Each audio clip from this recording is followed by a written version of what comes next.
Donc, comment ça va se passer? Ce qu'on va faire avant, c'est qu'on va vous faire entrer dans la cuisine.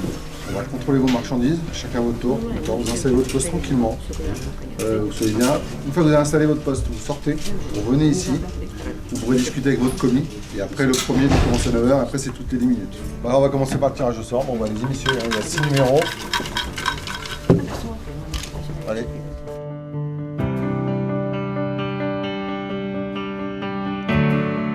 Cette année, nous sommes sur le 62e concours Prosper Montagnier. Nous avons fait appel à André Rosier, qui est la seule femme meilleure ouvrier de France en cuisine. Le concours est, comme tous les ans, difficile parce qu'il y a toujours 2 techniques minimum à préparer. Et ces techniques sont des choses qui se font, hélas, des fois plus dans les maisons et que les concurrents doivent maîtriser à la perfection. Cette année, le concours se base sur une entrée qui est un vol au vent et un plat de poisson, puisque tous les ans nous changeons. Une année c'est une entrée, un poisson, et l'année d'après c'est une viande et un dessert. Ce qui se passe, c'est que le vol au vent, il va falloir que les 6 candidats fassent leur feuilletage eux-mêmes, ce qui n'est pas si simple. Et ensuite, après, nous allons avoir une recette à base de merlan. Et cette année, on a demandé à un spécialiste, meilleur ouvrier de France poissonnier, M. Chavrier, de nous assister pour le concours. Je suis très honoré d'avoir été invité par notre président, de pouvoir juger des talents qui vont s'avérer certainement d'un très très haut niveau. C'est le plus ancien concours gastronomique de France. On a eu des chefs qui sont devenus bien sûr depuis célèbres, et seuls 6 plus un suppléant donc sont retenus.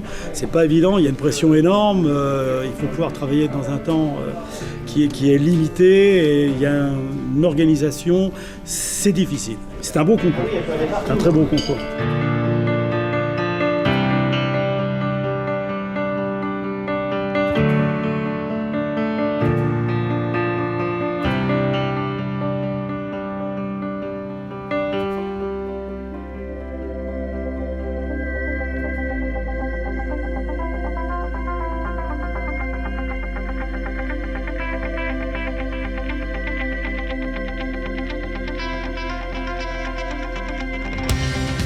Eh bien, comme chaque année, on s'aperçoit que les jeunes ont mis beaucoup d'énergie, beaucoup de passion pour réaliser ces plats. C'est à la fois de l'originalité, à la fois la maîtrise technique, de la précision dans les assaisonnements, dans les cuissons, un équilibre dans les saveurs. Voilà, ça va dans le bon sens de faire parler du métier, d'encourager les jeunes à se surpasser. C'est une belle initiative.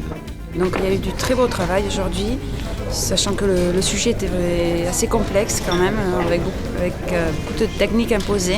Le résultat est surprenant.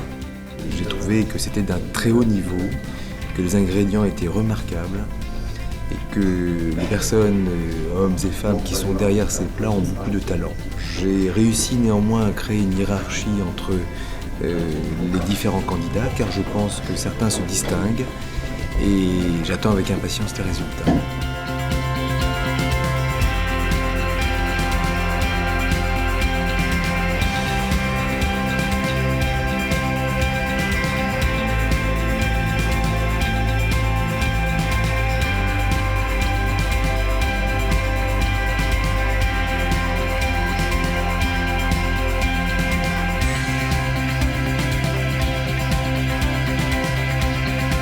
Le concours Prosper Montagnier, il est connu au Japon également. Pour moi, c'est la base de concours. Cette année, c'était très très complexe. Le feuilletage réalisé sur place à la main, et pour me souffler la garniture par exemple, c'était très très technique qu'ils nous ont demandé.